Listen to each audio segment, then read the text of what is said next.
Lo más inquietante de Metallica no es lo pesado de sus riffs, es la cantidad de veces que estuvieron a un paso de romperse por dentro y aún así sobrevivieron.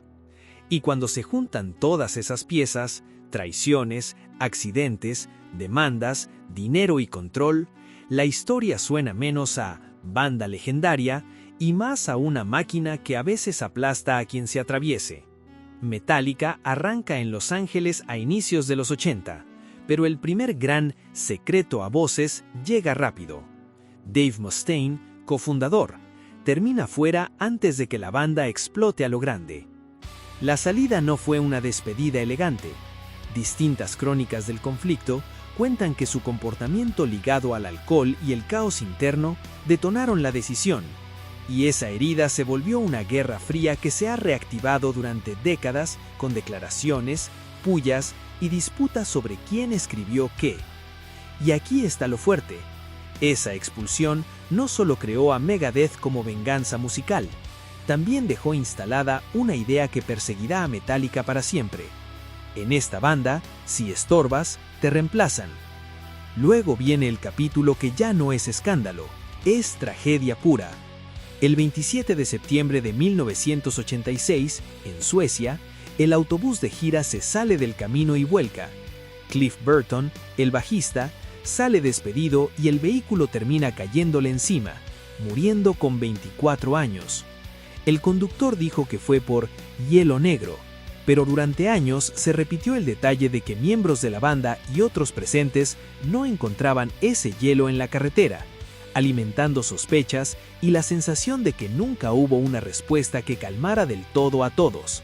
Y lo más macabro, lo que parece guión de película. Esa noche habían sorteado literas, y Burton terminó ocupando un lugar que originalmente era de Kirk Hammett. Ese golpe los marcó, pero Metallica siguió, y cuando por fin llegaron al punto de conquista total, con estadios y producción gigantes, la realidad les cobró una factura en vivo y frente a miles. El 8 de agosto de 1992, en el Olympic Stadium de Montreal, James Hetfield sufre quemaduras por un accidente con pirotecnia durante el show, y Metallica corta su presentación. El dato que pone la piel de gallina, se ha reportado que el efecto involucró un flash de magnesio extremadamente caliente y el incidente ocurrió durante Fade to Black. Años después, Hetfield describió lo físico y lo traumático del momento, incluyendo el olor a carne quemada y que su guitarra terminó chamuscada, y también explicó que hubo un problema de timing y seguridad con el disparo del efecto mientras la banda se movía sobre el escenario. Y como si eso no bastara, esa noche terminó con disturbios del público cuando el show completo se fue al caos.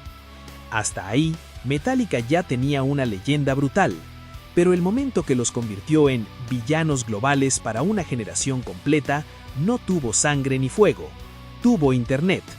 En el año 2000, Metallica demanda a Napster por facilitar el intercambio de su música después de detectar que una maqueta de I Disappear circulaba y hasta sonaba en radio antes de su lanzamiento.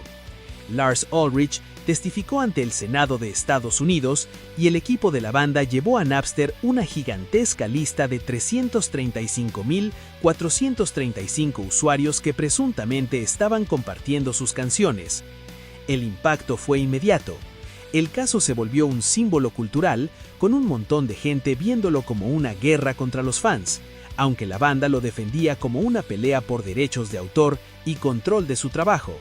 Y aquí es donde la historia se vuelve más incómoda, porque Metallica no solo peleaba contra el mundo, sino que también se estaba desmoronando en casa. En enero de 2001, Jason Newsted anuncia su salida, citando razones personales y el desgaste físico de años tocando, y más tarde se detalla el choque por su deseo de hacer proyectos paralelos como Echo Brain. Años después, Newsted habló públicamente de ese punto de quiebre y de cómo sintió que se frenó su libertad creativa, alimentando la narrativa de control interno dentro de Metallica. En ese mismo periodo, la crisis se hace todavía más pesada, porque se documenta el momento en que Hetfield entra a rehabilitación y la banda queda suspendida en una especie de terapia grupal a cámara abierta que muchos fans vieron como humillante, pero en realidad mostraba algo más oscuro: Metallica ya no sabía existir sin pelear. Y entonces aparece otro tema que siempre regresa con Metallica: dinero y poder. En 2019, Billboard publicó un reportaje sobre cómo Live Nation habría colocado boletos directamente en el mercado de reventa a través de arreglos internos, y se mencionó a un consultor o representante asociado a Metallica en ese circuito. QED lo resumió con una frase que duele por lo directa: la frustración de los fans por los scalpers no siempre apunta a un tercero desconocido, porque estas prácticas pueden involucrar a la propia industria y a gente cercana a los artistas. Y aun si Metallica como banda negara o se deslindara, el simple hecho de que su nombre aparezca en ese tipo de reportajes revive la idea de que el Metallica corporativo existe, y que a veces pesa más que el Metallica de garage. Pero el dato más siniestro de todos no es de pleito legal, ni de boletos, ni de egos. Es esto: Enter Sandman ha sido mencionada en reportes sobre el uso de música a volumen extremo como herramienta de presión psicológica en contextos de detención e interrogatorio durante la guerra contra el terror. La BBC, por ejemplo, ha señalado a Enter Sandman como una de las canciones asociadas a ese tipo de denuncias y relatos, dentro de un patrón más amplio de música como arma. Y medios como Der Spiegel han descrito el uso de heavy metal, incluida música de Metallica, a volúmenes ensordecedores durante horas o días en Guantánamo, dentro de testimonios y reconstrucciones periodísticas. Es un contraste brutal: una canción creada para estadios en un contexto que no tiene nada de espectáculo.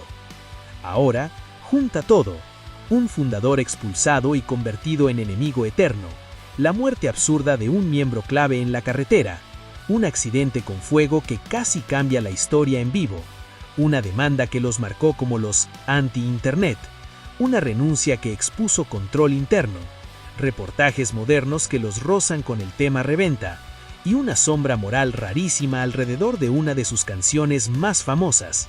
Metallica no es solo una banda, es un sistema que sobrevive a base de disciplina, orgullo y cicatrices. Y la pregunta que engancha de verdad es: ¿Metallica fue buena o mala?